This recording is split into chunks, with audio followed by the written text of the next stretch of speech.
അസ്സലാമു അലൈക്കും വറഹ്മത്തുള്ളാഹി വബറകാതുഹു.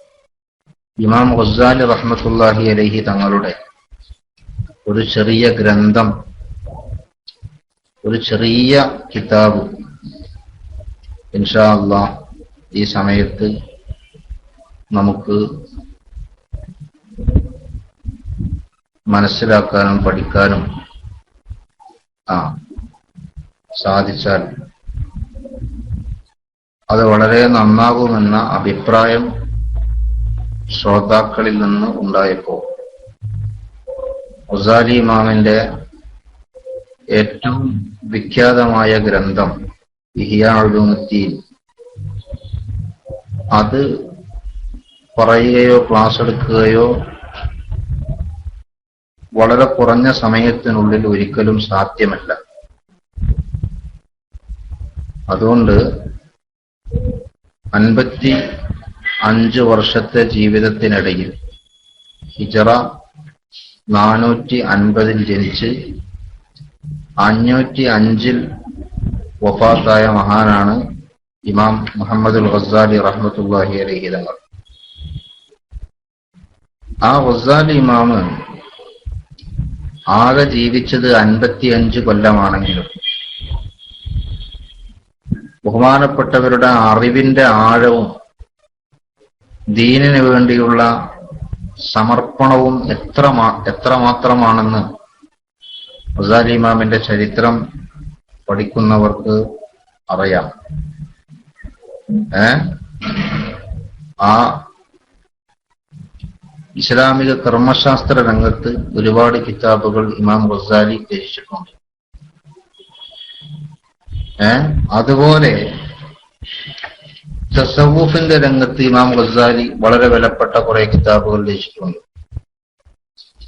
ഇതെല്ലാം ഗസാലി ഇമാമിന്റെ അറിയപ്പെട്ട രചനകളാണ്. എന്നാൽ മഅഖൂലാത്തിലും ഇമാം ഗസാലി റഹ്മത്തുള്ളാഹി അലൈഹി തങ്ങൾക്ക് ഒരുപാട് രചനകളുണ്ട്.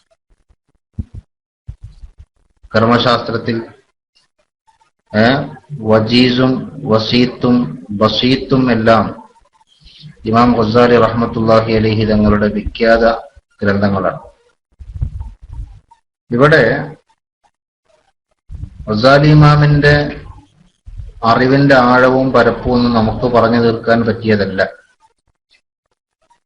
ആ ഇമാം ഗസാലി റഹ്മത്തുള്ളാഹി അലൈഹി തങ്ങൾ ആകെ ജീവിച്ച വർഷത്തിന്റെ ദിവസങ്ങൾ കണക്കിലെടുത്താൽ, ആകെ ജീവിച്ചത് 55 കൊല്ലമാണ്. അതിന്റെ ദിവസങ്ങൾ കണക്കിലെടുത്താൽ ഒരു ദിവസത്തിന് 4 ഖുറാസ എന്ന തോതിൽ ഗസാലി ഇമാമിന്റെ രചനകൾ പുറത്തു വന്നിട്ടുണ്ട് എന്നാണ് പണ്ഡിതന്മാർ രേഖപ്പെടുത്തിയിട്ടുള്ളത്. അത്രയധികം ബൃഹത്തായ ഗ്രന്ഥ രചനയുടെ ഉടമയാണ് ബഹുമാനപ്പെട്ട ഇമാം ഗസാലി റഹ്മത്തുള്ളാഹി അലൈഹി തങ്ങൾ. ഇവിടെ 4 ആളെ ഉള്ളൂ തോന്നണല്ലേ? വേറെ ആരും ഇല്ലേ? ID 160 കാണുന്നുണ്ട്, പക്ഷെ ആരും ഇല്ലാത്തൊരു പ്രതീതിയാണ്. ഞാൻ പലപ്പോഴും ക്ലാസ് എടുക്കുമ്പോൾ ഒരു കാര്യം പറയലുണ്ട്. എന്താ അറിയോ, നമ്മള് രാഷ്ട്രീയക്കാരല്ലാത്തോണ്ടേ ഈ അങ്ങാടി ചെന്ന് ജീപ്പ് നിർത്തിയിട്ടിട്ട് അപ്പുറത്തെ ഓട്ടോറിക്ഷന്റെ ടയർമുക്ക് നോക്കി പ്രസംഗിച്ച ശീലം ഞമ്മക്കുണ്ടാവില്ല. രാഷ്ട്രീയക്കാരെ വേദികൾ പലപ്പോഴും കാണുമ്പോൾ ഞാൻ ആലോചിക്കലുണ്ട്, ആ സ്റ്റേജിൽ ഇരിക്കണ മനുഷ്യന്മാര് കസേരട്ടിട്ട് മുന്നിലിരുന്ന് നിൽക്കുകയാണെങ്കിൽ പ്രസംഗിക്കണമെന്ന് ചെറിയൊരു സുഗന്ധിലും കിട്ടുമല്ലോ. അത്രയും ശൂന്യതയിലേക്ക് നോക്കിയിട്ട് നാവ് പ്രയോഗിക്കാൻ പഠിച്ച ആളുകളാണ് രാഷ്ട്രീയക്കാരിൽ പലരും. നമ്മളെ സംബന്ധിച്ചിടത്തോളം അത് സാധിക്കൂല. ആരെങ്കിലൊക്കെ ഇത് കേൾക്കുന്നുണ്ട്, ഇത് ശ്രദ്ധിക്കുന്നുണ്ട് എന്ന് മനസ്സിലാകുമ്പോൾ അത് പറയാനുണ്ടാകുന്ന ഒരു താല്പര്യവും ആ ഒരു നല്ല ശൈലിയും ഒരു പക്ഷെ ആരെങ്കിലും ഇത് കേൾക്കുന്നുണ്ടോ എന്ന് സംശയിക്കുന്ന സമയത്ത് നമുക്ക് കിട്ടിക്കൊള്ളണമെന്നില്ല. അതുകൊണ്ട് ഉള്ള ആളുകള് ഇടയ്ക്കൊരു ഫ്ലവറൊക്കെ ഇട്ട് ഇതാ ഞങ്ങളിവിടെ ഉണ്ട്, ഇത് കേൾക്കുന്നുണ്ട് എന്നൊരു വിവരം അറിയിച്ചാൽ ഇൻഷാ അള്ളാഹ് അതിനനുസരിച്ച് നമുക്കങ്ങനെ മുന്നോട്ട് പോകാം. അപ്പൊ ഏതോ ആവട്ടെ, ഇമാം ഗസാലി റഹ്മത്തുള്ളാഹി അലൈഹി തങ്ങളുടെ വിശാലമായ ഒരു ഗ്രന്ഥം ചർച്ചക്കെടുക്കൽ നമുക്ക് പ്രായോഗികമല്ല. അതുകൊണ്ട് തന്നെ വളരെ ചുരുങ്ങിയ ദിവസം മാത്രമല്ല നമുക്കുള്ളത്. ഇമാം ഗസാലിയുടെ വളരെ കനപ്പെട്ട എന്നാൽ പേജുകളിലെ എണ്ണം കൊണ്ട് വളരെ ചെറിയ ഒരു ഗ്രന്ഥം, പേജുകളുടെ എണ്ണം കണക്കൂട്ടുമ്പോ വളരെ കുറഞ്ഞതേ ഉള്ളൂ. അതേ സ്ഥാനത്ത് 50 പേജ് മാത്രമേ ഉണ്ടാവുള്ളൂ. 50ഓളം പേജ് മാത്രമുള്ള ചെറിയൊരു പുസ്തകം, ചെറിയൊരു ഗ്രന്ഥം. അതേ സ്ഥാനത്ത് അതിലെ വിഷയങ്ങൾ വളരെ കനപ്പെട്ടത്. അങ്ങനെയുള്ള ഒരു ചെറിയ ഗ്രന്ഥമാണ് അയ്യുഹൽ വലദ്. ഇൻഷാ അല്ലാഹ് അതാണ് നമ്മൾ ഇപ്പോൾ വളരെ ചെറിയ രീതിയിൽ ഒരു ചർച്ച ചെയ്യാൻ പോകുന്നത്. പല ഉസ്താദുമാരും വലിയ വലിയ ഇൽമുള്ളവരെല്ലാം ഈ ക്ലാസ് റൂമിലുണ്ട് എന്ന് എനിക്കറിയാം. അതുകൊണ്ട് അബദ്ധം വല്ലതും സംഭവിച്ചാൽ അപ്പോൾ തന്നെ അത് തിരുത്താൻ ആവശ്യമായത് ചെയ്യണമെന്ന് വളരെ വിനയത്തോടെ ഉസ്താദുമാരോട് ആവശ്യപ്പെട്ട് ഇൻഷാ അല്ലാഹ് നമുക്ക് ആ കിതാബിന്റെ വിവരണങ്ങളിലേക്ക് കടക്കാം. ആദ്യം എന്താണ് ഈ കിതാബ്? അയ്യുഹൽ വലദ്. അയ്യുഹൽ വലദ് എന്ന് പറഞ്ഞാൽ, വലദ് എന്ന് പറഞ്ഞാൽ കുട്ടി എന്നാണല്ലോ അതിന്റെ അർത്ഥം. ആൺകുട്ടിക്കാണ് വലദ് എന്ന് പറയുക, പെൺകുട്ടിക്ക് ബിന്ത് എന്നും പറയും. അയ്യുഹൽ വലദ് എന്ന് പറഞ്ഞാൽ ഓ കുട്ടി എന്ന് പറഞ്ഞ് ഒരു കുട്ടിയെ വിളിക്കുന്ന ശൈലിയിലാണ് ഇമാം ഗസാലി റഹ്മത്തുള്ളാഹി അലൈഹി തങ്ങളുടെ ഈ കിതാബ് അറിയപ്പെടുന്നത്. അതിനൊരു കാരണം ഈ കിതാബ് വായിച്ചാൽ നമുക്ക് മനസ്സിലാവും. ഇതിൽ ഗസാലി ഇമാം ഓരോ വിഷയവും പറയുന്നത് അയ്യുഹൽ വലദ് അയ്യുഹൽ വലദ് എന്ന് വിളിച്ചുകൊണ്ടാണ്. എന്താ ആ രീതിയിൽ കിതാബ് എഴുതപ്പെടാനുണ്ടായത്? കാരണം എന്താണ്? ഇമാം ഗസാലി റഹ്മത്തുള്ളാഹി അലൈഹി തങ്ങളുടെ കൂടെ അവിടുത്തെ ത്വാലിബായി, സ്റ്റുഡന്റായി കുറെ കാലം കഴിച്ചുകൂട്ടിയ ഒരു മഹാൻ, ഗസാലി ഇമാമിന് ഖിദ്മത്ത് ചെയ്ത് ജീവിച്ച ഒരു മഹാൻ. വളരെ അധികം വലിയ വിജ്ഞാനങ്ങൾ ഇമാം ഗസാലി റഹ്മത്തുള്ളാഹി അലൈഹി തങ്ങളിൽ നിന്ന് അവർ പഠിച്ചു. അങ്ങനെ ആത്മീയമായി വലിയ ഔന്നിത്യത്തിൽ ബഹുമാനപ്പെട്ടവരെത്തി. അങ്ങനെ ഇരിക്കെ ഒരു ദിവസം അവർക്കൊരു ചിന്ത വന്നു. എന്താ? ഞാന് കുറെ കാര്യങ്ങൾ പഠിച്ചിട്ടുണ്ടല്ലോ, ഒരുപാട് തരം ഇൽമുകൾ ഞാൻ സ്വായത്തമാക്കിയിട്ടുണ്ട്. പക്ഷെ ആ ഇൽമുകളുടെ കൂട്ടത്തിൽ നാളെ പരലോകത്ത് എനിക്ക് ഉപകരിക്കുന്നതും ഖബറിൽ എനിക്ക് സന്തോഷം തരുന്നതുമായ ഇൽമ് ഏതാണ് എന്ന് തിരിച്ചറിയൽ അത്യാവശ്യമാണല്ലോ. മാത്രമല്ല, പഠിച്ചതിന്റെ കൂട്ടത്തിൽ ഈ നിലക്ക് ഭാവിയിൽ ഉപകരിക്കാത്ത, പരലോകത്ത് ഉപകരിക്കാത്ത, ഖബറിൽ ഉപകരിക്കാത്ത വല്ല ഇൽമും ഉണ്ടെങ്കിൽ അത് ഒഴിവാക്കേണ്ടതും അത്യാവശ്യമാണല്ലോ. കാരണം നബി സല്ലല്ലാഹു അലൈഹി വസല്ലമ തങ്ങളുടെ ദുആയിൽ അല്ലാഹുമ്മ ഇന്നി അഊദു ബിക മിൻ ഇൽമിൻ ലാ യൻഫഉ, അല്ലാഹുവേ ഉപകാരമില്ലാത്ത ഇൽമിൽ നിന്ന് ഞാൻ നിന്നോട് അഭയം തേടുന്നു എന്നൊരു ഭാഗം കാണുന്നുണ്ടല്ലോ. അതുകൊണ്ട് തന്നെ ഉപകാരപ്പെടുന്നതും ഉപകാരപ്പെടാത്തതും ഏതാണെന്ന തിരിച്ചറിവ് അത്യാവശ്യമാണല്ലോ എന്ന ഒരു തോന്നൽ ബഹുമാനപ്പെട്ടവരുടെ മനസ്സിൽ ഇടം പിടിച്ചു. എപ്പോഴും ഇങ്ങനെ ചിന്തിച്ച് അവസാനം ഉസ്താദായ ബഹുമാനപ്പെട്ട ഹുജ്ജത്തുൽ ഇസ്ലാം അബീ ഹാമിദുൽ ഗസാലി റഹ്മത്തുള്ളാഹി അലൈഹി തങ്ങൾക്ക് ഒരു കത്തെഴുതാൻ തീരുമാനിച്ചു. ആ കത്തിലുള്ളത് ഗസാലി ഇമാമിനോട് ആവശ്യപ്പെടുകയാണ്.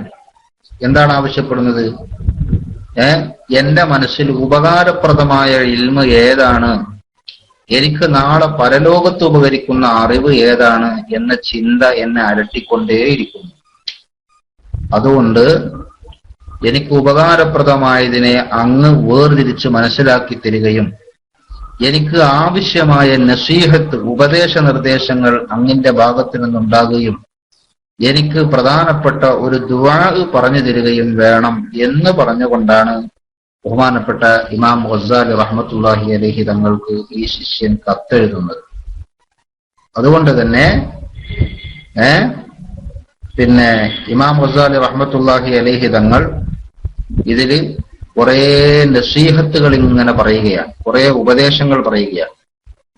എല്ലാം പറഞ്ഞ് അവസാനം ഇത് അവസാനിപ്പിക്കുന്നത്, ഈ റിസാല അവസാനിപ്പിക്കുന്നത് ഒരു ദുആ കൂടി പഠിപ്പിച്ചു കൊടുത്തുകൊണ്ടാണ്. അത് ഈ ചോദ്യകർത്താവായ ഇമാം ഗസാലി റഹ്മത്തുള്ളാഹി അലൈഹി തങ്ങളുടെ ശിഷ്യൻ വലിയ മഹാനായതുകൊണ്ടാണ് ബഹുമാനപ്പെട്ടവർക്ക് അങ്ങനെ ഒരു ചിന്തന വന്നത്, അല്ലേ? സാധാരണക്കാരായ ആളുകൾ കുറെ പഠിക്കുന്നുണ്ട്, പല വിഷയങ്ങളും പഠിക്കുന്നു. പക്ഷെ പലതും പഠിച്ചാലും നമുക്ക് ഉപകാരമുള്ളത് ഏതാണ്? ഉപകാരമില്ലാത്തത് പഠിച്ചിട്ട് എന്താണ് അതുകൊണ്ട് കിട്ടാനുള്ളത്?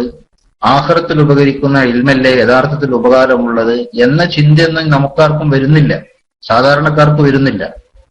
അതേ സ്ഥാനത്ത് ഇമാം ഗസാലി റഹ്മത്തുള്ളാഹി അലൈഹി തങ്ങളിൽ നിന്ന് ഇൽമ പഠിച്ച് ആത്മീയമായ ഉയർച്ച ലഭിച്ചപ്പോ ആ മഹാനുണ്ടായ ആ സംശയം, ആ മാനസികമായ ഒരു പ്രയാസം, അതിന് പരിഹാരം തേടി ബഹുമാനപ്പെട്ട ഇമാം ഗസാലി റഹ്മത്തുള്ളാഹി അലൈഹി തങ്ങൾക്ക് എഴുത്തു കൊടുത്തു.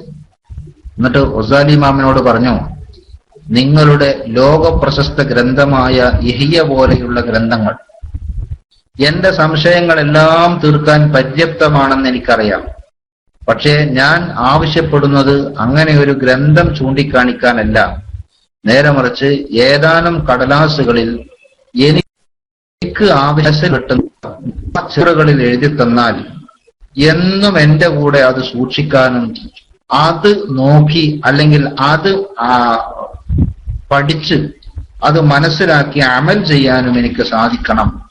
അങ്ങനെയുള്ള ഒരു സ്പെഷ്യൽ എഴുത്താണ് ഞാൻ ആവശ്യപ്പെടുന്നത്, അല്ലാതെ മൊത്തത്തിലുള്ളൊരു കിതാബ് ചൂണ്ടിക്കാണിക്കാനല്ല എന്ന് ബഹുമാനപ്പെട്ട ഇമാം ഗസാലി റഹ്മത്തുള്ളാഹി അലൈഹി തങ്ങളോട് ഈ കുട്ടി, ഗസാലി ഇമാമിന്റെ ശിഷ്യൻ, എഴുത്ത് മുഖേന ആവശ്യപ്പെട്ടപ്പോ ഇമാം ഗസാലി റഹ്മത്തുള്ളാഹി അലൈഹി തങ്ങൾ അതിന് കൊടുത്ത മറുപടിയാണ് അയ്യുഹൽ വലത് എന്ന് പറയുന്ന ഈ ഗ്രന്ഥം. അർഹമുർ-റാഹിമീനായ റബ്ബ് ഈ ഗ്രന്ഥം വായിക്കുമ്പോൾ അതിലെ ഓരോ നസീഹത്തുകളും, ഗസാലി ഇമാം പറഞ്ഞ ഓരോ നസീഹത്തുകളും, ഗസാലി ഇമാം ഇത് ആവശ്യപ്പെട്ട കുട്ടിക്ക് വേണ്ടി എഴുതിയ, തന്റെ ശിഷ്യന് വേണ്ടി എഴുതിയ ഇതിലെ ഓരോ നിർദ്ദേശങ്ങളും അത് നമ്മുടെ കൽബിന്റെ ഉള്ളിലേക്ക് കയറുന്ന വിധം അള്ളാഹു നമുക്കിത് ഗുണകരമായ രീതിയിലുള്ള ഒരു പഠനമാക്കി തരുമാറാകട്ടെ. ഞാനിതില് ഓരോ കാര്യങ്ങളും നിങ്ങളോടൊപ്പം കൂടി വായിച്ച് അർത്ഥം വെക്കുന്നത് ഇത് എന്റെ കൽവിലേക്ക് കയറാനാണ്. ആ കൂട്ടത്തിൽ നമ്മുടെ ആരുടെയൊക്കെ കൽവിലേക്ക് ഇത് കയറി കിട്ടിയാലും ഇൻഷാ അല്ലാഹ് നമുക്ക് രക്ഷപ്പെടാൻ മാത്രം വളരെ കനപ്പെട്ട വരികളാണ് ഇമാം ഗസാലി റഹ്മത്തുള്ളാഹി അലൈഹി തങ്ങൾ ഇതിൽ എഴുതിയിട്ടുള്ളത്. അതുകൊണ്ട് ഞാൻ ഈ കിതാബ് പരിചയപ്പെടുത്തില്ല, നേരെ ഇമാം ഗസാലിയുടെ ഉത്തരങ്ങളിലേക്ക് കടക്കുകയാണ്. നമുക്ക് കുറഞ്ഞ ദിവസം മാത്രമേ ഉള്ളൂ എന്ന ബോധത്തോടെയാണ് ഇത് വായിക്കാൻ ആരംഭിക്കുന്നത്. അല്ലാഹു തആല നാഫിയായ ഇൽമിന്റെ കൂട്ടത്തിൽ നമുക്ക് ഈ ഇൽമ ഉൾപ്പെടുത്തി തരുമാറാകട്ടെ. നമ്മുടെ ഖൽബ് നന്നാകാനും ആത്മീയമായി നമുക്ക് ഉന്നതി ഉണ്ടാകാനും പുരോഗതി ഉണ്ടാകാനും അല്ലാഹു തആല ഇതൊരു കാരണമായി നമ്മിൽ നിന്ന് കബൂൽ ചെയ്യുമാറാകട്ടെ. ഇതിന്റെ മുസന്നിഫായ ബഹുമാനപ്പെട്ട ഇമാം അബൂ ഹാമിദുൽ ഗസാലി റഹ്മത്തുള്ളാഹി അലൈഹി തങ്ങൾ, അവിടത്തേക്ക് എഴുത്തെഴുതിയ അവിടുത്തെ ശിഷ്യൻ, അതുപോലെ നമ്മുടെ എല്ലാ മഹാന്മാരായ ആലിമീങ്ങളും മുജ്തഹിദീങ്ങളും പണ്ഡിതന്മാരും ശുഹദാക്കളും ഔലിയാക്കളും ഉസ്താദുമാരും എല്ലാവരുടെ ദറജയും അർഹമുർ-റാഹിമീനായ റബ്ബ് ഉയർത്തി കൊടുക്കുമാറാകട്ടെ. അവരുടെ ബർക്കത്ത് കൊണ്ട് സാധുക്കളായ നമ്മെ അള്ളാഹു ദുനിയാവിലും ആഖിറത്തിലും ഇസ്സത്തുള്ളവരുടെ കൂട്ടത്തിൽ ഉൾപ്പെടുത്തി തരുമാറാകട്ടെ. ഗസാലി ഇമാം മറുപടി തുടങ്ങാണ്. ഇഹ്യം അയ്യുഹൽ വലദുൽ മുഹിബ്ബുൽ അസീസ് അതാറല്ലാഹു തആല ബഖാഅക ബിതാഅതിഹി വസലക ബിക സബീല അഹിബാഇഹി അന്ന മൻശൂറൻ നസീഹത്തി യുക്തബു മിൻ മഅദനിർ റിസാല അലൈഹി സ്വലാത്തു വസ്സലാം ഇൻ കാന ഖദ് ബലഗക മിൻഹു നസീഹത്തുൻ ഫഅയ്യു ഹാജത്തിൻ ലക ഫീ നസീഹത്തി വഇൻ ലം തബ്ലുഗക ഫഖുൽ ലി മാദാ ഹസൽത ഫീ ഹാദിഹി സിനീന അൽ മാദിയ. ഇമാം ഗസാലി റഹ്മത്തുള്ളാഹി അലൈഹി തങ്ങൾ തന്നെ മറുപടി തുടങ്ങുന്നത് ഈ ഇൽം അയ്യുഹൽ വലദുൽ മുഹിബ്ബുൽ അസീസ് എന്ന് വിളിച്ചുകൊണ്ടാണ്. ഇമാം ഗസാലി വളരെ മാന്യമായി സ്നേഹം ചൊരിയുന്ന തന്റെ മനസ്സിൽ നിന്ന് ആ കുട്ടിയെ സംബോധന ചെയ്തുകൊണ്ട് ആദ്യമായി ആ കുട്ടിക്ക് വേണ്ടി ഒരു ദുആ നടത്തുകയാണ്. അതാലല്ലാഹു തആല ബഖാഅക അള്ളാഹു നിങ്ങൾക്ക് ദീർഘായുസ് നൽകട്ടെ, ബി താഅത്തിഹി അവന്റെ താഅത്തിലും പൊരുത്തത്തിലുമായി, വസലക ബിക സബീല അഹിബ്ബാഇഹി അള്ളാഹു അവന്റെ സ്നേഹം കിട്ടിയ ആളുകളുടെ വഴിയിലേക്ക് നിങ്ങളെ ചേർത്തി തിരുമാറാകട്ടെ. അള്ളാഹുവിന്റെ സ്നേഹം കിട്ടിയ ആളുകൾ, അള്ളാഹുവിന്റെ അഹിബ്ബാവ്, അള്ളാഹുവിന്റെ ഇഷ്ടദാസന്മാർ, അവരുടെ വഴികളിലേക്ക് അള്ളാഹു നിങ്ങളെ ചേർത്ത് തരട്ടെ, നിങ്ങൾക്ക് അള്ളാഹുവിന്റെ താഴത്തിലായി ദീർഘായുസ് നൽകട്ടെ എന്ന ദുആയോടുകൂടി ഇമാം ഗസ്സാലി റളിയല്ലാഹു അൻഹു വിഷയത്തിലേക്ക് കടക്കുകയാണ്. അന്ന മൻസൂറൻ നസീഹത്ത് യുക്തബു മിൻ മഅദിനിർ റിസാല.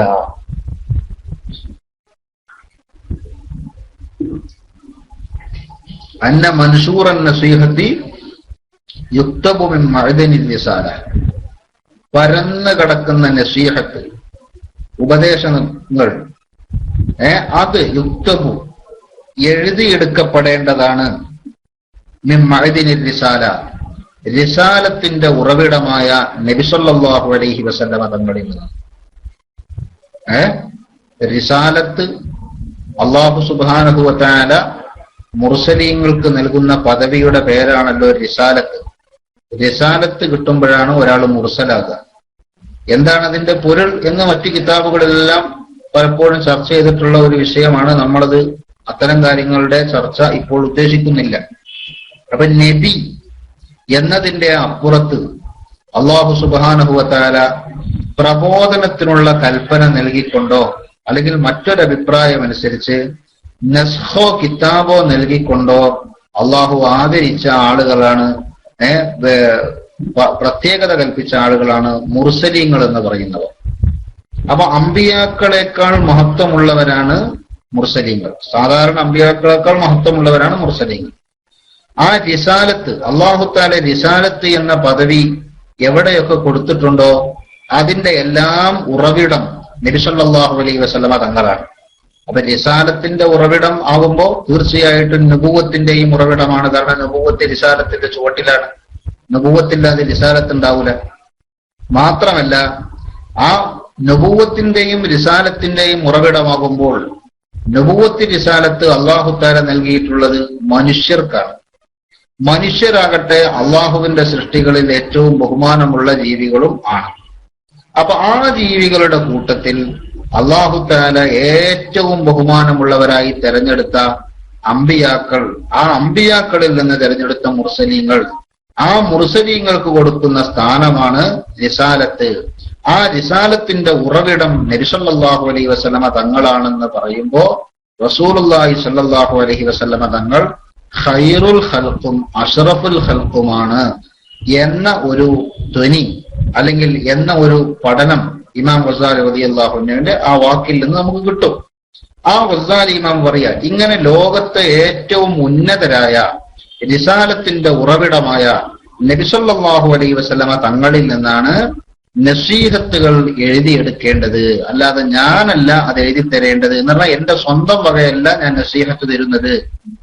ഗസ്സാലി ഇമാം പറയുന്നതാണ്, ഞാൻ എന്ത് നസീഹത്ത് നിങ്ങൾക്ക് എഴുതി തന്നാലും ആ എഴുതിത്തരുന്ന നസീഹത്ത് എന്റെ സ്വന്തം വകയല്ല. കാരണം മഅദിനുർ റിസാലത്തായ നബി സല്ലല്ലാഹു അലൈഹി വസല്ലമ തങ്ങളിൽ നിന്നാണ് ഈ നസീഹത്തുകൾ എഴുതിയെടുക്കേണ്ടത്.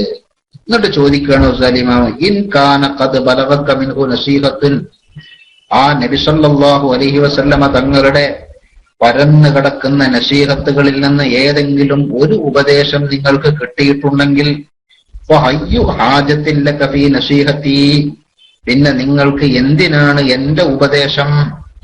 ഇല്ലം തബ്ലൂക, ആ നബി സല്ലല്ലാഹു അലൈഹി വസല്ലമ തങ്ങളുടെ നസീഹത്തിൽ നിന്ന് ഒന്നുപോലും നിങ്ങൾക്ക് ലഭിക്കാതെ പോയെങ്കിൽ ഫഖുല്ലി, നിങ്ങൾ എന്നോട് പറയണം, മാദാ ഹസ്സൽത ഫീ ഹാദിഹി സിനീനൽ മാദിയ, കഴിഞ്ഞ വർഷങ്ങളിൽ നിങ്ങൾക്ക് ലഭിച്ചത് എന്താണ്, നിങ്ങൾ എന്താണ് പഠിച്ചത്, നിങ്ങൾക്ക് എന്താണ് കിട്ടിയത് എന്ന് പറയണം. അതായത് ഗസ്സാലി പറയാ,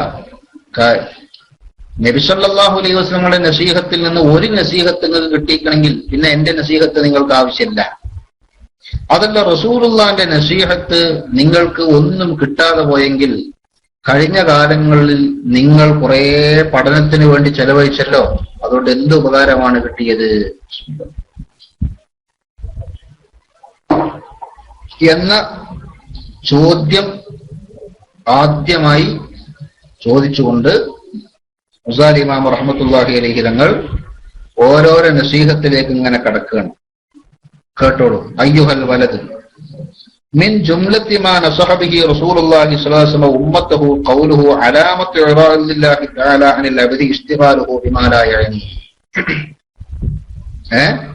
ഗസാലി ഇമാം പറയാട്ടോ, മിൻ ജുംലത്തി മാ നസഹ ബിഹി റസൂലുള്ളാഹി സ്വല്ലല്ലാഹു അലൈഹി വസല്ലം ഉമ്മത്തഹു, നബി സല്ലല്ലാഹു അലൈഹി വസല്ലം തങ്ങൾ തന്റെ ഉമ്മത്തിനെ ഉപദേശിച്ചതിന്റെ കൂട്ടത്തിൽപ്പെട്ടതാണ് ഖൗലുഹു, റസൂലുള്ളാഹി തങ്ങളുടെ അധ്യാപനം.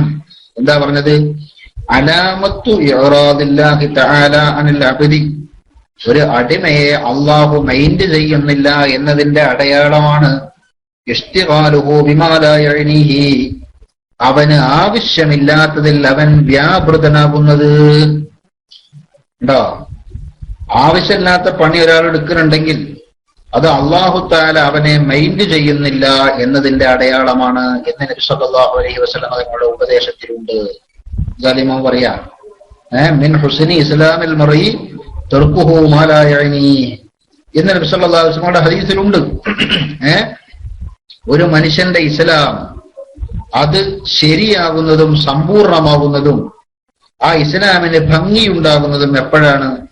ആവശ്യമില്ലാത്ത കാര്യങ്ങളിൽ നിന്ന് അവൻ ഒളിഞ്ഞു നിൽക്കുമ്പോഴാണ്. അതാണ് ഇമാം ഗസാലി പറയുന്നത്. റസൂലുള്ളാഹി തങ്ങളുടെ ഉപദേശത്തിന്റെ കൂട്ടത്തിൽ എന്തുണ്ട്? ഇതിന്റെ അപ്പുറത്ത് മറ്റൊരു കാര്യം കൂടി അതിലുണ്ട്. അതെന്താ? അല്ലാഹു തആല ഒരു മനുഷ്യനിൽ നിന്ന് പിന്തിരിഞ്ഞു കളയുക, അല്ലാഹു അവനെ സ്നേഹിക്കാതിരിക്കുക, അല്ലാഹു തആല അവനെ പരിഗണിക്കാതിരിക്കുക എന്നതിന്റെ അടയാളമാണ് ഒരു മനുഷ്യൻ ആവശ്യമില്ലാത്ത വിഷയങ്ങളിൽ ഇടപെടുന്നതും അത്തരം വിഷയങ്ങൾ കൊണ്ട് ജോലിയാകുന്നതും അത്തരം വിഷയങ്ങളിൽ വ്യാപൃതനാകുന്നതുമെന്ന് നബി സല്ലല്ലാഹു അലൈഹി വസല്ലം തങ്ങളുടെ നസീഹത്തിന്റെ കൂട്ടത്തിലുണ്ട്. ഇനി കേട്ടോളൂ. വ ഇന്നംറഅൻ ദഹബത് സാഅത്തുൻ മിൻ ഉമരിഹി, ഏതെങ്കിലും ഒരു മനുഷ്യൻ അവന്റെ ആയുസ്സിൽ നിന്ന് ഒരു സമയം നഷ്ടപ്പെട്ടു പോയാൽ ഫീ ഗൈരി മാ ഖുലിഖ ലഹു, അല്ലാഹു തആല അവനെ എന്തിനെയാണോ പടച്ചത് ആ പടച്ച വിഷയത്തിന് വേണ്ടിയല്ലാതെ ഒരു മനുഷ്യന്റെ ആയുസ്സിൽ നിന്ന് ഏതെങ്കിലും ഒരു സമയം അങ്ങ് നഷ്ടപ്പെട്ടു പോയാൽ ലജദീറുൻ അൻ തതൂല അലൈഹി ഹസ്റതുഹു, അക്കാരണത്താൽ അവന്റെ ഖേദം വളരെ നീണ്ടതാകുമെന്നാണ് നബി സല്ലല്ലാഹു അലൈഹി വസല്ലമയുടെ നസീഹത്തിലുള്ളത്. എന്താ പറഞ്ഞത്? അള്ളാഹു മനുഷ്യനെ പഠിച്ചത് വമാ ഖലഖതുൽ ജിന്ന വൽ ഇൻസ ഇല്ലാ ലിയഅ്ബുദൂൻ എന്നാണല്ലോ. അതിലെ അള്ളാഹു സുബ്ഹാനഹു വ തആല ഒരു മനുഷ്യനെ പഠിച്ചത്, ജിന്നിനെ പഠിച്ചത്, ഇതൊക്കെ എന്തിനാ? മനുഷ്യനും ജിന്നിനെയും അള്ളാഹ് പഠിച്ചത് അള്ളാഹുവിന്റെ ഇബാദത്തിനാണ്. ഇബാദത്ത് എന്ന് പറഞ്ഞാൽ അള്ളാഹുവിനെ അനുസരിച്ച് ജീവിക്കാനാണ്. മൊത്തത്തിൽ അങ്ങനെയാണല്ലോ അതിന്റെ അർത്ഥം. അപ്പൊ അള്ളാഹുവിനെ അനുസരിച്ച് ജീവിക്കാനാണ് അള്ളാഹു തആല മനുഷ്യനെ പഠിച്ചിട്ടുള്ളത്.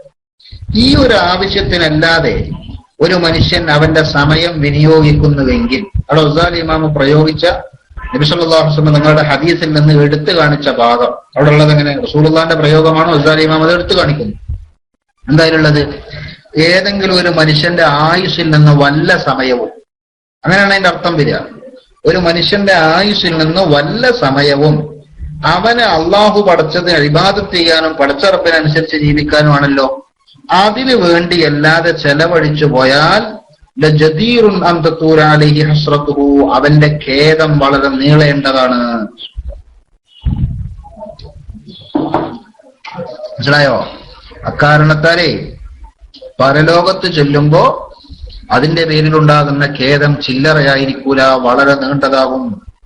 മാത്രമല്ല ഒരു കാര്യം കൂടി, വമൻ ജാവസൽ അർബഈന, ആരെങ്കിലും ഒരാൾ 40 വയസ്സിനെ മറികടന്നു, 40 വയസ്സ് കഴിഞ്ഞു കടന്നു, വലം യഗ്ലിബ് ഖൈറുഹു ശർറഹു, 40 വയസ്സ് കഴിഞ്ഞിട്ടും അവനിൽ നിന്ന് സംഭവിക്കുന്ന നന്മയും തിന്മയും കണക്കെടുത്താൽ തിന്മയേക്കാൾ നന്മ മികച്ചു നിൽക്കുന്നില്ല.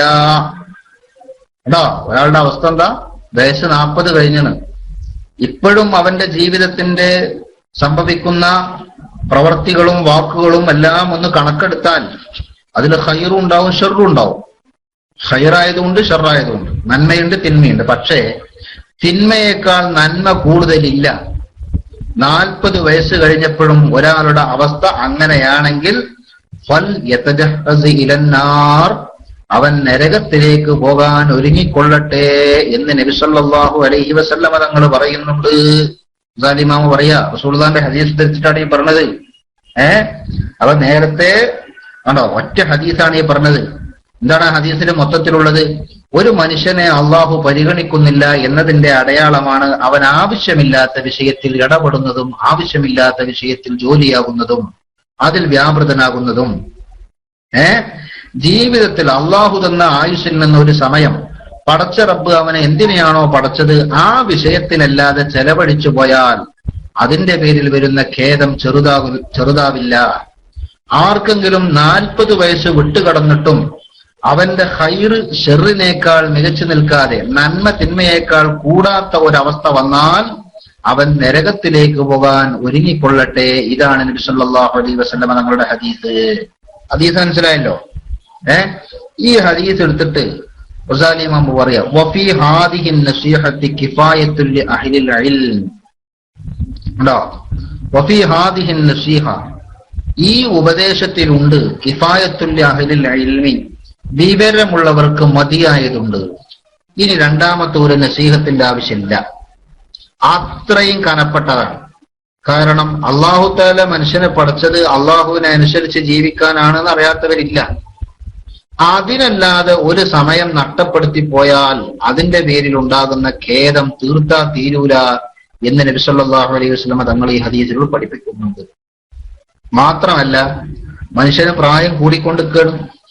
ഈ കൂടിക്കൊണ്ടിരിക്കുന്ന പ്രായം എത്ര വർദ്ധിച്ചാലും ഒരു ദിവസത്തെ ആയുസ് നമ്മളിൽ നിന്ന് നഷ്ടപ്പെട്ടു പോയാൽ, ഒരു ദിവസം അങ്ങ് വിട പറഞ്ഞു പോയാൽ അതിന്റെ അർത്ഥം ദുനിയാവിൽ നമുക്ക് സമ്പാദിക്കാനുള്ള അള്ളാഹു നമുക്ക് തന്ന ആയുസിന്റെ ഒരു ഭാഗം ഇതാ പൊഴിഞ്ഞുപോയി എന്നാണ്. അങ്ങനെ ഓരോ ഭാഗവും പൊഴിഞ്ഞു പോയി അവസാനം ആയുസ് പൂർണ്ണമായി നഷ്ടപ്പെടുന്നൊരു ദിവസമുണ്ട്. അന്നാണ് മരണം സംഭവിക്കുന്നത്. അപ്പൊ ഒരു ദിവസം നമ്മുടെ ജീവിതത്തിൽ നിന്ന് നഷ്ടപ്പെട്ടു പോയി, ഏതെങ്കിലും ഒരു സമയം നമ്മുടെ ജീവിതത്തിൽ നിന്ന് നഷ്ടപ്പെട്ടു പോയി. നഷ്ടപ്പെടുക എന്ന് പറഞ്ഞാൽ എന്താണ്? അല്ലാഹു തആല നമ്മളെ എന്തിനാണോ പടച്ചത് അതിനു വേണ്ടി ഏത് സമയം നാം ചെലവഴിച്ചാലും അത് നഷ്ടമല്ല, അത് ഉപകാരമുള്ള സമയമാണ്. ആ സമയം ഒരു ഉപകാരത്തിൽപ്പെട്ടിട്ടുണ്ടെന്ന് നമുക്ക് ചിന്തിക്കാൻ മനസ്സിലാക്കാം. അതേ സ്ഥാനത്ത് അള്ളാഹു നമ്മളെ പടച്ചത് എന്തിനാണോ അതിനല്ല നാം സമയം വിനിയോഗിക്കുന്നത്, എന്നാൽ അതിന്റെ പേരിൽ വരുന്ന ഖേദം ചെറുതല്ല. മാത്രല്ല വയസ്സിങ്ങനെ കൂടിക്കൂടി വരുമ്പോ മനുഷ്യന് നന്നാകണമെന്ന ചിന്ത മനസ്സിലിങ്ങനെ ഉണ്ടാകണം. അങ്ങനെ നന്നാകണമെന്ന ചിന്ത ഉണ്ടാക്കാനാണ് റസൂലുള്ളാഹി സ്വല്ലല്ലാഹു അലൈഹി വസല്ലം തങ്ങൾ നിങ്ങൾ മരണത്തെ ഓർക്കണം എന്ന് പറഞ്ഞത്. രോഗം ഏതില്ലാത്തവനും വയസ്സ് കൂടുമ്പോൾ മരിക്കും, അത് തീർച്ചയാണ്. പക്ഷെ എല്ലാവരും മരിക്കാൻ വയസ്സ് കൂടണമെന്നില്ല, അത് മറ്റൊരു സത്യമാണ്. അതേ സ്ഥാനത്ത് ഒരു രോഗവും പിടിപെടാത്തവനും പ്രായം ചെന്നാൽ എന്തായാലും അവൻ മരിക്കും. എല്ലാ കാലത്തും എനിക്ക് ജീവിക്കാൻ പറ്റൂല. അങ്ങനെ ഒരു അവസ്ഥ ഉണ്ടാകുമ്പോ 40 വയസ്സ് എന്ന് പറഞ്ഞാൽ നബി സല്ലല്ലാഹു അലൈഹി വസല്ലമ തങ്ങൾക്ക് അല്ലാഹു തആല വഹയ്യ് കൊടുത്ത വർഷമാണ് 40 വയസ്സ് പൂർത്തിയായപ്പോ. ഈ 40 കൊല്ലം ഒരാൾ ജീവിച്ചു. 40 കൊല്ലം ജീവിച്ചിട്ടും അവന് ബോധം വന്നിട്ടില്ല. 40-ൽ നിന്ന് മുന്നോട്ട് പോകുമ്പോൾ ഇനിയെങ്കിലും എന്റെ ജീവിതത്തിന്റെ നല്ലൊരു ശതമാനം നഷ്ടപ്പെട്ടു പോയിരിക്കുന്നു, അത് കഴിഞ്ഞു പോയിരിക്കുന്നു. അതുകൊണ്ട് തന്നെ ഇനി ജീവിതത്തിന്റെ 2/3 വിട പറഞ്ഞു പോയിരിക്കുന്നു. ആ 2/3 വിട പറഞ്ഞ ഞാൻ എന്റെ ജീവിതത്തിന് മാറ്റങ്ങൾ ഉണ്ടാക്കിയിട്ടില്ലെങ്കിൽ അതിന്റെ നഷ്ടം വലുതായിരിക്കുമെന്ന തിരിച്ചറിവിനെ തുടർന്ന് അവന്റെ ജീവിതത്തിൽ തിന്മ കുറച്ചുകൊണ്ട് നന്മ വർദ്ധിപ്പിച്ചുകൊണ്ട് മുന്നോട്ട് പോകാനുള്ള ശ്രമം ഉണ്ടായിട്ടില്ലെങ്കിൽ പിന്നെ അവന്റെ കാര്യം അപകടമാണ്, നരകത്തിലേക്ക് പോകാൻ അവൻ ഒരുങ്ങട്ടെ എന്നാണ് നബി സല്ലല്ലാഹു അലൈഹി വസല്ലം തങ്ങളുടെ ഈ ഹദീസിലുള്ളത്. ഈ ഹദീസ് എടുത്തിട്ടാണ് ഗസാലി ഇമാം പറഞ്ഞത്, വിവരമുള്ളവർക്ക് നസീഹത്തായിട്ട് ഇത്ര മതി, ഇതിന്റെ അപ്പുറത്തേക്ക് പോണ്ട കേട്ടോ. ഇനി അടുത്ത വായിച്ചൊക്കെ നമ്മള് ഇതിങ്ങനെ കൂടുതൽ വിശദീകരിച്ച് പറയാൻ സാധിക്കൂല, നമുക്ക് വളരെ കുറഞ്ഞ ദിവസമല്ലേ ഉള്ളൂ. അവിടെ പെട്ടെന്ന് പോകാം. അടുത്ത വായിച്ചു നോക്കുക. അയ്യുഹൽ വലതു, മൂന്നാമത്തതാണ്. മൂന്നാമത്തെ നസീഹത്തിൽ ഇമാം ഗസാലി പറഞ്ഞ എന്താ? അൻ നസീഹത്തു സഹ്ലുൻ വൽ മുശ്കിലു ഖബൂലുഹാ ലഅന്നഹാ ഫീ മദാഖി മുത്തബഇൽ ഹവാ മുർറുൻ ഇദൽ മനാഹി മഹബൂബത്തുൻ ഫീ ഖുലൂബിഹിം അലൽ ഖുസൂസ് ലിമൻ കാന ത്വാലിബൽ ഇൽമി റസ്മി വമുസ്തഖലൻ ഫീ ഫദ്ലിൻ നഫ്സി വമനാഖിബിദ് ദുനിയ ഫഇന്നഹു യഹ്സബു അന്നൽ ഇൽമൽ മുജറദ ലഹു സയകൂനു നജാതുഹു വഖലാസുഹു. ഇവിടെ എന്താ പറഞ്ഞ? അൻ നസീഹത്തു സഹ്ലുൻ വൽ മുശ്കിലു ഖബൂലുഹാ. നസീഹത്ത് വളരെ എളുപ്പമാണ്, ഉപദേശിക്കാൻ എളുപ്പമാണ്, ഉപദേശിക്കൽ പ്രയാസമൊന്നുമില്ല. വൽ മുഷ്കിലു ഖബൂലുഹ, പ്രയാസം എന്താ? ഉപദേശം സ്വീകരിക്കല. ജലിമ പറയാണ് ഉപദേശിക്കാൻ എളുപ്പമാണ്, ആർക്കും ഉപദേശിക്കാം, ഏതൊരാൾക്കും ഉപദേശിക്കാം. പക്ഷെ ഉപദേശിക്കുന്നവന് തന്നെ ചിലപ്പോൾ ആ ഉപദേശം സ്വീകരിക്കാൻ പ്രയാസം ഉണ്ടാവും. ഉപദേശം കേൾക്കുന്നവന് അത് സ്വീകരിക്കാൻ പ്രയാസം ഉണ്ടാവും. ഇന്നത്തെ ചുറ്റുപാടില് ഉപദേശം സ്വീകരിക്കാനല്ല, കേൾക്കാൻ തന്നെ പ്രയാസം അല്ലെ? ഇന്നത്തെ അവസ്ഥ പരിശോധിച്ചാൽ ഇമാം ഗസാലി ഇത് പറയുന്നത് എന്താണ്? ഹിജറ 500 മുമ്പാ. ഇത് നമ്മൾ മനസ്സിലാക്കണം.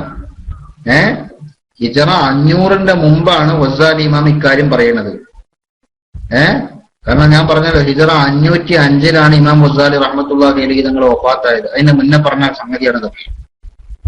അപ്പൊ അന്ന് തന്നെ ഗസാലി ഇമാം പറയാ ഉപദേശം ചെയ്യാൻ എളുപ്പമാണ്, പക്ഷെ സ്വീകരിക്കാൻ പ്രയാസമാണ്.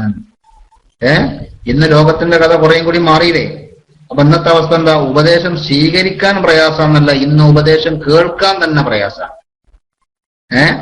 മൊത്തത്തിൽ വയലു പറയുമ്പോ എല്ലാവരും ഇങ്ങനെ കേട്ടിരിക്കും. അതേ സ്ഥാനത്ത് അക്കൂട്ടത്തിൽ ഒരാളെ വിളിച്ച് ഉപദേശിച്ചാൽ അപ്പൊ കാണാൻ അതിന്റെ പ്രതികരണം. ചിലപ്പോ പുറത്ത് പറയും, ചിലപ്പോ പറയില്ല, പറഞ്ഞിട്ടുണ്ടെങ്കിൽ ഉള്ളിലുണ്ടാവും. മനസ്സിലായോ? എന്തെങ്കിലുമൊക്കെ ഒരു ന്യായും ഞൊണ്ടി ന്യായും എന്തെങ്കിലുമൊക്കെ ഒരു തൗജീഹൊക്കെ മൂപ്പര ഭാഗത്തുനിന്നുണ്ടാവും. ഇത് ഹിജറ 1400 കഴിഞ്ഞേ. ഇന്നിപ്പോ ഹിജറ 1400 കഴിഞ്ഞു. അപ്പൊ ഗസാലി ഇമാമി പറഞ്ഞെന്നാ ഹിജറ 500 മുന്നേ. അപ്പൊ നിങ്ങൾ ആലോചിച്ചോക്കി, 900 കൊല്ലങ്ങൾക്ക് മുമ്പുള്ള വർത്താനാണ് ഇമാം ഗസാലിയുടെ ഈ വരികൾ. അന്ന് ഗസാലി ഇമാമ പറയാണ് അൻ നസീഹത്തു സഹ്ലുൻ, ഉപദേശം പറയാൻ എളുപ്പമാണ്, വൽ മുഷ്കിലു ഖബൂലുഹ, പ്രയാസമുള്ളത് സ്വീകരിക്കാനാണ്. എന്താ ഉപദേശം സ്വീകരിക്കാൻ പ്രയാസം വന്നത്? അതുകൂടി ഗസാലി നോക്കി. അന്നഹാ ഫീ മദാഖി മുത്തബിഇൽ ഹവാ മുർറുൻ, സ്വന്തം ശരീരങ്ങളുടെ തോന്നലുകളെ പിൻപറ്റുന്നവർ. ഓരോ ശരീരത്തിനും ഓരോന്നിങ്ങനെ തോന്നും. അതിനാണ് ഹവ എന്ന് പറയുന്നത്. വികാരങ്ങൾ, ശരീരത്തിന്റെ താല്പര്യങ്ങൾ, ശരീരത്തിന്റെ തോന്നലുകൾ. ഇങ്ങനെ ചെയ്യണം തോന്നുക, അങ്ങനെ പോകണം തോന്നുക, അത് പറയണം തോന്നുക, അങ്ങനെ തോന്നുന്ന ഓരോരുത്തർക്കും ഓരോന്ന് അങ്ങനെ തോന്നുന്നു. ഈ തോന്നുന്നതിനെ പിൻപറ്റല് അത് അന്നഹാഫി മദാഖി മുത്തബഇൽ ഹവാ മുർറിൻ. ഈ മുത്തബഇൽ ഹവ എന്ന് പറഞ്ഞാൽ എന്താ? സ്വന്തം ഇച്ഛകളെ, ശരീരത്തിന്റെ ഇച്ഛകളെ, താല്പര്യങ്ങളെ, തോന്നലുകളെ പിൻപറ്റുന്ന ആളുകൾ. അത്തരം ആളുകളെ സംബന്ധിച്ചിടത്തോളം അവർക്ക് നസീഹത്തിന്റെ രുചി കയ്പായിരിക്കും. കാരണം നസീഹത്ത് എപ്പോഴും ഓരോരുത്തരുടെയും താല്പര്യത്തിന് വിരുദ്ധമായിട്ടാണ് വരിക. ഞാനൊരു കാര്യം ചെയ്യാൻ ഉദ്ദേശിക്കുന്നു, അക്കാര്യം ഞാൻ ചെയ്യുമ്പോൾ അത് തെറ്റാണെന്ന് മനസ്സിലാകുന്ന ആൾ എന്നെ നസീഹത്ത് ചെയ്യുകയാണ്. എന്റെ നഫ്സിന്റെ താല്പര്യമാണ്, എന്റെ ശരീരത്തിന്റെ ഇച്ഛയാണ്, എന്റെ മനസ്സിനുള്ള തോന്നലാണ്. ആ തോന്നലുകൾക്കും താല്പര്യത്തിനും അനുസരിച്ച് ഞാൻ ചെയ്തുകൊണ്ടിരിക്കുമ്പോ തീർച്ചയായും അതിനെ തടയിടുന്ന രീതിയിൽ ഒരു നസീഹത്ത് അപ്പുറത്തുനിന്ന് വന്നാൽ ആ നസീഹത്ത് രോഗത്തെ തടയാൻ വേണ്ടി വരുന്ന കയ്പുള്ള കഷായം പോലെയാണ്. കയ്പുള്ള കഷായം പോലെയാണ്. അപ്പൊ ആ കയ്പുള്ള കഷായം നമ്മൾ അതിന്റെ രുചി കയ്പാണെന്ന് മനസ്സിലാക്കിയിട്ട് കുടിക്കാതിരുന്നാൽ രോഗം മാറാതിരിക്കും. അതേ സ്ഥാനത്ത് തൽക്കാലം അതിന്റെ രുചി കയ്പാണെങ്കിലും ആ കയ്പ് സഹിച്ചുകൊണ്ട് നാം അത് കുടിച്ചു കഴിഞ്ഞാൽ അതിന്റെ പേരിൽ നമ്മുടെ രോഗം മാറിക്കിട്ടുകയും ചെയ്യും. അപ്പോ അങ്ങനെ ക്രമേണ ഈ ഹവ, നമ്മുടെ ഈ വികാരം, ഈ ചിന്തകള്, ഈ തോന്നലുകൾ, അതെല്ലാം മനസ്സിൽ നിന്ന് അങ്ങനെ പടിപടിയായി എന്ന് മാറും. പക്ഷെ ഇത്തിബാഉൽ ഹവ, നബി സല്ലല്ലാഹു അലൈഹി വസല്ലം തങ്ങൾ പറഞ്ഞല്ലോ, സലാത്തുൽ മുഹലിക്കാത്ത്, 3 കാര്യങ്ങൾ മനുഷ്യനെ നശിപ്പിക്കുന്നതാണ്. ഒന്ന് ശുഹ്റും മുത്താഅ്, വഹവൻ മുത്തബഅ്, വഈജാബുൽ മർഇ ബിനഫ്സിഹി സദഖ റസൂലുള്ളാഹി സ്വല്ലല്ലാഹു അലൈഹി വസല്ലം. 3 കാര്യങ്ങളാണ് പറഞ്ഞത്. 3 കാര്യങ്ങൾ മുഹ്ലിക്കാത്താണ്. മുഹ്ലിക്കാത്ത് എന്ന മനുഷ്യനെ നശിപ്പിക്കുന്ന 3 കാര്യങ്ങളുണ്ട്. ഒന്ന് ശുഹ്ഹുൻ മുതാഅ്. ശുഹ്ഹുൻ മുതാഅ് ആണ്. ശുഹ്ഹ് എന്ന് പറഞ്ഞാൽ എന്താ? ലുബ്ധത, പിശുക്കത്തരം. അത് ഒരു മനുഷ്യന്റെ പ്രകൃതിയിൽ ഉണ്ടായേക്കാം. പക്ഷേ അത് നശിപ്പിക്കൽ എപ്പോഴാണ്? ആ ശുഹ്ഹ് മുതാഅ് ആകുമ്പോഴാണ്. എന്ന് പറഞ്ഞാൽ ലുബ്ധത മനസ്സിന് തോന്നുമ്പോ അതിനെ മറികടന്നുകൊണ്ട് ധർമ്മവും ദാനവും ചെയ്യാൻ മനുഷ്യൻ തയ്യാറായാൽ അവിടെ നേരത്തെ തോന്നിയ ആ ലുബ്ധത ആ മനുഷ്യനെ നശിപ്പിക്കുന്നതല്ല. അതേ സ്ഥാനത്ത് ലുബ്ധത മനുഷ്യന് തോന്നുമ്പം ഇത് കൊടുത്താൽ ഇത് തീർന്നു പോകുമോ എന്നുള്ള പേടി മനസ്സിനെ അരട്ടുമ്പോ ആ പേടിക്കനുസരിച്ച് പെരുമാറി അത് കൊടുക്കാതിരിക്കുമ്പോഴാണ് ശുഹ്ഹ് മുതാഅ്. അപ്പൊ ശുഹ്ഹ് അല്ല ഒരു മനുഷ്യനെ നശിപ്പിക്കുന്നത്, ആ ശുഹ്ഹ് മുതാഅ് ആകുമ്പോഴാണ് അത് മുഹ്ലിക്കായി മാറുന്നത് എന്ന് നബി സല്ലല്ലാഹു അലൈഹി വസല്ലമയുടെ ഹദീസിൽ നിന്ന് മനസ്സിലാക്കാം. രണ്ടാമത്തെ കാര്യം ഹവൻ മുത്തബഅ്. അതും ഇങ്ങനെ തന്നെയാണ്. ഹവ എന്ന് പറഞ്ഞാൽ എന്താ? മനസ്സിന്റെ ഓരോ വികാരങ്ങളാണ്, ഓരോ ചിന്തകളാണ്, ഓരോ താല്പര്യങ്ങളാണ്, ഇങ്ങനെ ചെയ്യണമെന്ന തോന്നലുകളാണ്. ആ തോന്നലുകൾ ഉള്ളത് കൊണ്ട് മാത്രം ഒരു മനുഷ്യൻ നശിക്കുന്നില്ല, അത് മനുഷ്യനെ അപകടത്തിലെത്തിക്കുന്നില്ല. കാരണം അത് മനുഷ്യന്റെ പ്രകൃതിയാണ്, ഉണ്ടായേക്കും. പക്ഷെ അത്തരം തോന്നലുകൾ ഉണ്ടാകുമ്പോൾ ആ തോന്നലുകളിലൂടെ മനുഷ്യൻ അപകടങ്ങളിലേക്ക് എത്തുന്നത് ആ വികാരത്തെ, ആ താല്പര്യത്തെ അവൻ അനുഗമിക്കുമ്പോഴാണ്, ആ താല്പര്യത്തിനനുസരിച്ച് പെരുമാറുമ്പോഴാണ്. അപ്പോഴാണ് ഹവ മുത്തബഅ്. ഈ ഹവ മുത്തബഅ് കഴിഞ്ഞാൽ, അതിനെ ഇത്തിബാഅ് ചെയ്തു കഴിഞ്ഞാൽ, അതിനെ അനുഗമിക്കുമ്പോൾ ആ ഹവയാണ് മനുഷ്യനെ നശിപ്പിച്ചു കളയുന്നത് എന്ന് നബി സല്ലല്ലാഹു അലൈഹി വസല്ലം പറഞ്ഞു. അപ്പൊ ഒരു മനുഷ്യൻ അവൻ ഹവയെ ഇത്തിബാഅ് ചെയ്ത് വികാരങ്ങളെ പിൻപറ്റി തോന്നിയതുപോലെ എങ്ങനെ മുന്നോട്ട് പോകുന്ന ഒരു മനുഷ്യനെ സംബന്ധിച്ചിടത്തോളം ഒരു ഭാഗത്ത് നിന്ന് അങ്ങനെ തോന്നാൻ പാടില്ല. ആ തോന്നലുകൾക്കനുസരിച്ച് നിങ്ങൾ നീങ്ങാൻ പാടില്ല, അതിന് ഇന്ന പ്രശ്നങ്ങളുണ്ട് എന്ന നസീഹത്ത് വന്നാൽ ആ നസീഹത്തിന്റെ രുചി അയാളെ സംബന്ധിച്ചിടത്തോളം വളരെ കയ്പുള്ളതായിരിക്കും. കാരണം ഇമാം ഗസാലി അതിനൊരു കാരണം പറയുന്നു. ഇതിൽ മനാഹി മഹബൂബത്തുൻ ഫീ ഖുലൂബിഹിം. ഇത് കാരണം അൽ മനാഹി, വിരോധിക്കപ്പെട്ട കാര്യങ്ങൾ, അല്ലാഹു തആല നമ്മോട് ചെയ്യാൻ പാടില്ല എന്ന് പറഞ്ഞ് വിരോധിച്ച കാര്യങ്ങൾ, മഹബൂബത്തുൻ ഫീ ഖുലൂബിഹിം, വികാരങ്ങളെ പിൻപറ്റി ജീവിക്കുന്ന ആളുകളെ സംബന്ധിച്ചിടത്തോളം അവരുടെ മനസ്സിൽ ഇത് വളരെ ഇഷ്ടമുള്ള കാര്യങ്ങളാണ്.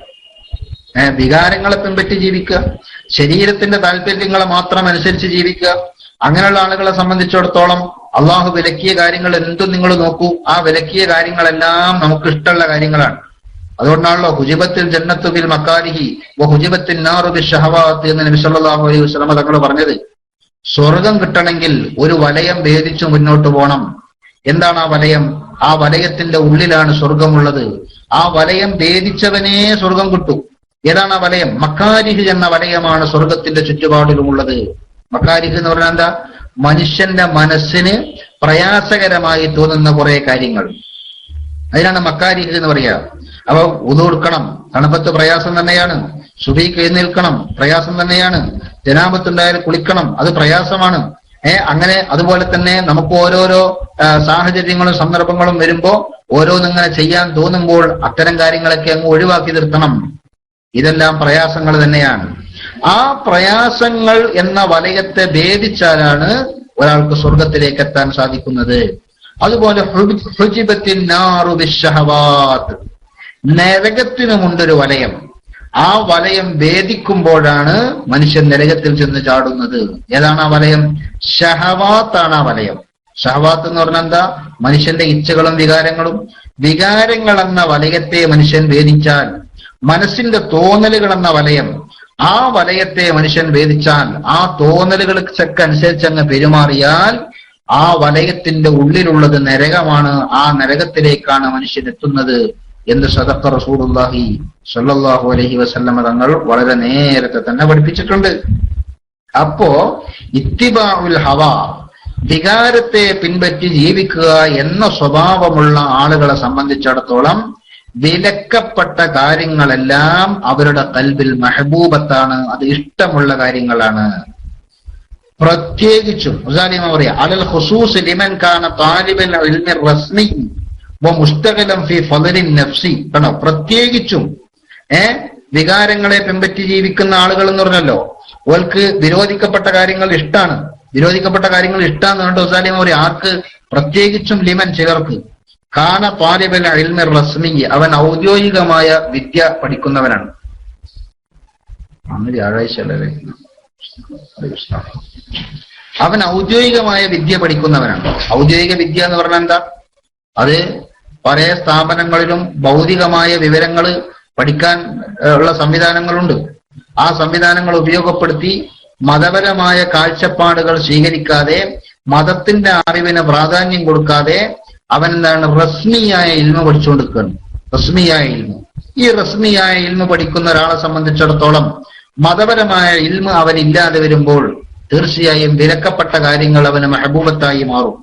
മാത്രമല്ല മുസ്തഖലൻ ഫി ഫളലിൻ നഫ്സി, സ്വന്തം ശരീരത്തെ മെച്ചപ്പെടുത്തുന്നതിൽ വ്യാപൃതനാകുന്ന ആളെ സംബന്ധിച്ചിടത്തോളം ആണോ, ഓന്റെ പണി എന്താ? ശരീരത്തെ മെച്ചപ്പെടുത്തിക്കൊണ്ടല്ലാണ്, ആത്മാവിനെ മെച്ചപ്പെടുത്തിക്കൊണ്ടല്ല, ശരീരത്തെ മെച്ചപ്പെടുത്തിക്കൊണ്ടിരും. അങ്ങനത്തെ ആൾക്കാർ മനസ്സിലായില്ലേ? അതുപോലെ തന്നെ ശരീരത്തിന്റെ താല്പര്യങ്ങളെ, മനസ്സിന്റെ ഇച്ഛകളെ അതിനെ നേടിയെടുക്കാനാണ് അവന്റെ എല്ലാ ശ്രമങ്ങളും. അങ്ങനെയുള്ള ആളുകളെ സംബന്ധിച്ചിടത്തോളം വിലക്കപ്പെട്ട കാര്യങ്ങൾ അവൻ ഇഷ്ടപ്പെട്ടതായിരിക്കും. മഹാന്മാര് പറഞ്ഞല്ലോ, നിങ്ങൾ നിങ്ങളുടെ ശരീരത്തിനല്ല സേവനം ചെയ്യേണ്ടത്. യാ ഖാദിമൻ നഫ്സി യാ ഖാദിമൽ ജിസ്മി കം തസഅ ലി ഖിദ്മതിഹി. കണ്ടോ, അതത്ലുബുർ റിബ്ഹ മിമ്മാ ഫീഹി ഖുസ്റാനു എന്നാ ചോദിച്ചത്. സ്വന്തം ശരീരത്തിന് സേവനം ചെയ്ത് ജീവിക്കുന്നവരെ, നഷ്ടം മാത്രം വരുന്ന ശരീരത്തിൽ നിന്ന് നിങ്ങൾ ലാഭം പ്രതീക്ഷിക്കുന്നുണ്ടോ? ശരീരം എന്ന് പറഞ്ഞാൽ അത് ഖുസ്റാനുള്ളതാണ്. അത് അല്ലാഹു തആല എത്ര ഭംഗിയുള്ളതിനെ പടച്ചിട്ടുണ്ടെങ്കിലും നാളെ അതിന്റെ ഭംഗി അങ്ങ് പോകും. അപ്പോൾ അത് ഖുസ്റാന, നഷ്ടമാണ്. അള്ളാഹു എത്ര ആരോഗ്യം അതിന് തന്നിട്ടുണ്ടെങ്കിലും നാളെ അതിന്റെ ആരോഗ്യം അങ്ങ് പോകും. അപ്പൊ അത് വരുന്നത് നഷ്ടത്തിലേക്കാണ്. ഇനി എത്ര നല്ല നിലക്ക് മരിക്കുന്ന സമയം വരെ ആരോഗ്യമുണ്ടായാലും ആ ശരീരം മണ്ണിൽ വെച്ചാൽ അതങ്ങ് ദ്രവിച്ചു പോകും. എങ്ങനെ നോക്കിയാലും ശരീരത്തിന് വരുന്നത് നഷ്ടം മാത്രമാണ്. ഈ നഷ്ടം മാത്രം വരുന്ന ശരീരത്തിൽ നിന്ന് നീ ലാഭം പ്രതീക്ഷിക്കുകയാണോ? അതിലെന്ത് ലാഭം പ്രതീക്ഷിക്കാനാ? അങ്ങനെ ലാഭം പ്രതീക്ഷിക്കുന്നുണ്ടെങ്കിലല്ലേ നീ ശരീരത്തിന് സേവനം ചെയ്യേണ്ടത്. ശരീരത്തിന് നീ എന്തൊക്കെ സേവനമാണ് ചെയ്യുന്നത്? നിന്റെ ശരീരത്തിന്റെ മുകൾ ഭാഗത്ത് നിൽക്കുന്ന തല, ആ തലയിലെ മുടി അത് ചീവുന്നു, അത് വളരെ വൃത്തിയാക്കി വെട്ടുന്നു. അതിൽ ഏതെങ്കിലും ഒന്ന് വെളുത്തുപോയാൽ അതിനെ കറുത്ത നിലയിൽ തന്നെ നിലനിർത്താൻ വല്ല മരുന്നുമുണ്ടോ എന്ന് നീ ചിന്തിക്കുന്നു. മാത്രമല്ല ആ മുടി കൊഴിഞ്ഞു പോയാൽ കൊഴിയാതിരിക്കാൻ എന്ത് മാർഗമുണ്ടെന്ന് ആലോചിക്കുന്നു. അങ്ങനെ ആ തല മുതൽ തുടങ്ങിയിട്ട് പാദം വരെ ശരീരത്തിന്റെ ഏത് ഭാഗത്ത് എന്ത് നഷ്ടം നമുക്ക് സംഭവിക്കാൻ പോകുന്നുണ്ടെന്ന് കണ്ടാലും ആ നഷ്ടത്തെ തിരുത്താനും, അങ്ങനെ സ്കിന്നിന് കുഴപ്പം വന്നാൽ അത് മാറ്റാനും, അതുപോലെ തന്നെ ആന്തരിക അവയവങ്ങൾക്ക് പ്രയാസങ്ങൾ വന്നാൽ അത് തിരുത്താനും, അങ്ങനെ ശരീരവുമായി ബന്ധപ്പെട്ട ഖിദ്മത്തുമായി നമ്മൾ അങ്ങനെ മുന്നോട്ട് പോവുകയാണ്. ശരീരവുമായി ബന്ധപ്പെട്ട ഖിദ്മത്താണ് എപ്പോഴും. അതുകൊണ്ടാ ചോദിക്കുന്നത്, ഈ ശരീരത്തിന് ഖിദ്മത്ത് ചെയ്യുന്നവനെ നഷ്ടം മാത്രം വരുന്നൊരു കാര്യമാണ് ഈ ശരീരം എന്ന് പറഞ്ഞാൽ. നീ അതിനെ എത്ര സേവനം ചെയ്താലും, എത്ര നല്ല നിലക്ക് അതിനെ പരിപാലിച്ചു നിർത്തിയാലും അത് ഇന്നത്തതിലും മോശമായിട്ടാണ് ഭാവിയിൽ വരാൻ പോകുന്നത്. ആരോഗ്യം പോകും, സൗന്ദര്യം പോകും, ശരീരം തന്നെ പോകും, അത് ദ്രവിച്ചു പോകും. അങ്ങനെ എങ്ങനെ കണക്കുകൂട്ടിയാലും നഷ്ടം മാത്രം വരുന്ന ശരീരത്തിന് സേവനം ചെയ്തിട്ട് എന്ത് കാര്യ? അതുകൊണ്ട് അഖ്ബിൽ അലൻ നഫ്സി വസ്തക്മിൽ ഫളാഇലഹാ, നീ നിന്റെ ആത്മാവിലേക്ക് തിരിയുകയും അതിന്റെ മേന്മകളെ, അതിന്റെ ഗുണങ്ങളെ പൂർത്തീകരിക്കാനുള്ള പണിയെടുക്കുകയും വേണം. കാരണം ഫഅൻത ബിന്നഫ്സി ലാ ബിൽ ജിസ്മി ഇൻസാനു, നീ മനുഷ്യനാകുന്നത് നിന്റെ ആത്മാവിന്റെ നിലവാരത്തിനനുസരിച്ചാണ്. ശരീരത്തെ മെച്ചപ്പെടുത്താൻ വേണ്ടി ശ്രമിക്കുന്നവർ, മനസ്സിന്റെ താല്പര്യങ്ങളെ നേടിയെടുക്കാൻ വേണ്ടി ശ്രമിച്ചുകൊണ്ടിരിക്കുന്നവർ, അതിന് പണിയെടുക്കുന്ന ആളുകളെ സംബന്ധിച്ചിടത്തോളം അവൻ എപ്പോഴും വിലക്കപ്പെട്ട കാര്യങ്ങൾ അവന്റെ കൽബിൽ മഹബൂബത്തായിരിക്കും. അതുപോലെ ദുനിയാവിന്റെ സ്ഥാനമാനങ്ങൾ നേടിയെടുക്കാനുള്ള ആഗ്രഹവുമായി നടക്കുന്ന ആളുകൾക്ക് എപ്പോഴും വിലക്കപ്പെട്ട കാര്യങ്ങളായിരിക്കും അവർക്ക് ഇഷ്ടപ്പെട്ടത്. കണ്ടോ, ഫഇന്നഹു യഹ്സബു, അവൻ വിചാരിക്കുന്നു, അന്നൽ ഇൽമൽ മുജറദ ലഹു സയകൂന നജാതുഹു വഖലാസുഹു ഫീഹി. കണ്ടോ, വെറും അറിവ് കൊണ്ട് മാത്രം അവന് രക്ഷപ്പെടാൻ സാധിക്കുമെന്നാണ് അവൻ വിചാരിക്കുന്നത്. വഅന്നഹു മുസ്തഖിനൻ അനിൽ അമലി, അവൻ കർമ്മങ്ങളൊന്നും ചെയ്യേണ്ടതില്ല, അറിവ് മാത്രം ഉണ്ടായാൽ മതി എന്നാണ് അവന്റെ ധാരണ. എന്നാൽ ഫലാസിഫത്തി, ഇത് ഫലാസിഫത്തിന്റെ വിശ്വാസമാണ്, ഇത് ഫിലോസഫിക്കാരുടെ വിശ്വാസമാണ്, അല്ലാതെ ആരുടെ വിശ്വാസമല്ല, അത് മുസ്ലിമീങ്ങളുടെ വിശ്വാസമല്ല. മനസ്സിലായോ?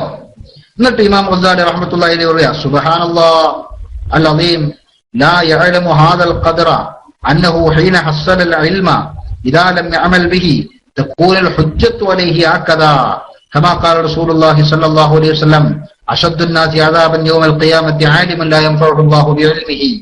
ആണോ, ലാ യഅലമു ഹാദൽ ഖദ്റ, ഈ വസ്തുത അവൻ മനസ്സിലാക്കുന്നില്ല. എന്താണ് ഈ വസ്തുത?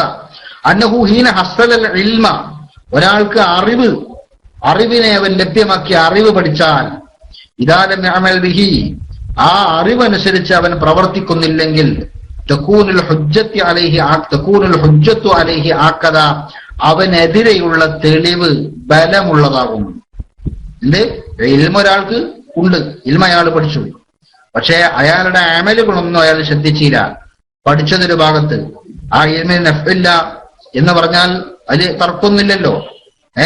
മധുരം കൂട്ടിയാൽ ശരീരത്തിന് പ്രശ്നമുണ്ടാകുമെന്നും, ഷുഗർ ശരീരത്തിൽ രക്തത്തിൽ അതിന്റെ അംശം കൂടിയാൽ അതിന്റെ പേരിൽ ഒരുപാട് അപകടങ്ങൾ ഉണ്ടാകുമെന്നും അറിയുന്ന ഒരാൾ പഞ്ചസാര വാരി തിന്നുന്നുവെങ്കിൽ അവന്റെ അറിവുകൊണ്ട് അവനക്ക് എന്താ ഗുണം? അല്ലേ? പ്രഷർ രോഗിയായ ഒരാള് ഉപ്പ് കൂട്ടിയാൽ അവന്റെ ശരീരത്തിന് അപകടം ചെയ്യുമെന്നും ശരീരം തളർന്നു പോകാൻ വരെ അത് കാരണമാകുമെന്നും അയാൾക്ക് നന്നായി അറിയാം. പക്ഷെ അവൻ ഉപ്പ് വാരി തിന്നുകയാണെങ്കിൽ ആ അറിവ് കൊണ്ട് അവൻ എന്ത് ഗുണമാണുള്ളത്? അതുപോലെ തന്നെ ഓരോ അറിവ് കൊണ്ട് ഗുണമുണ്ടാകണമെങ്കിൽ ആ അറിവിനനുസരിച്ച് അമലുണ്ടാകണം, അപ്പോഴേ അതുകൊണ്ട് ഗുണമുള്ളൂ. ഏതറിവും അങ്ങനെ തന്നെയാണ്. ആണ് ഇമാം ഗസാലി പറയാ,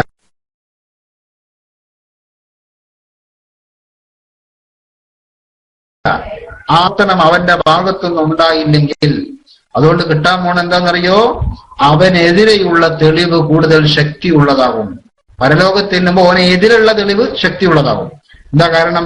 കമാ ഖാല റസൂലുള്ളാഹി സ്വല്ലല്ലാഹു അലൈഹി വസല്ലം, നബി സല്ലല്ലാഹു അലൈഹി വസല്ലം നമ്മൾ പറഞ്ഞിട്ടുണ്ടല്ലോ, അശദ്ദുന്നാസി അദാബൻ യൗമൽ ഖിയാമത്തി ആലിമുൻ ലാ യൻഫഉഹു അല്ലാഹു ബിഇൽമിഹി. ഖിയാമത്ത് നാളിൽ ജനങ്ങളുടെ കൂട്ടത്തിൽ ഏറ്റവും കഠിനമായ അദാബ് ഉള്ള ആളുകൾ ആരാണ്? ആലിമുൻ ലാ യൻഫഉഹു അല്ലാഹു ബിഇൽമിഹി, ഇൽമു കൊണ്ട് നഫ്ഇല്ലാത്ത, ഉപകാരമില്ലാത്ത ആലിമാണ് എന്ന് നബി സല്ലല്ലാഹു അലൈഹി വസല്ലം ഞങ്ങളുടെ ഹദീസിൽ കണ്ടിട്ടില്ലേ? അതിന്റെ കാരണം എന്താ? ഇൽമുണ്ടായിട്ട് ചെയ്യാതിരിക്കുമ്പോ അവനെതിരെയുള്ള ഹുജ്ജത്ത്, തെളിവ് ശക്തിയുള്ളതാകും. അതുകൊണ്ട് ഇൽമുണ്ടായാൽ പോരാ, കാര്യങ്ങൾ മനസ്സിലാക്കിയാൽ മതി, അറിവുണ്ടായാൽ മതി, ഒന്നും ചെയ്യണമെന്നില്ല എന്ന ധാരണ ചില ആളുകൾക്കുണ്ട്. അത് ഇത്തരം വസ്തുതകൾ മനസ്സിലാക്കാത്തത് കൊണ്ടാണ്.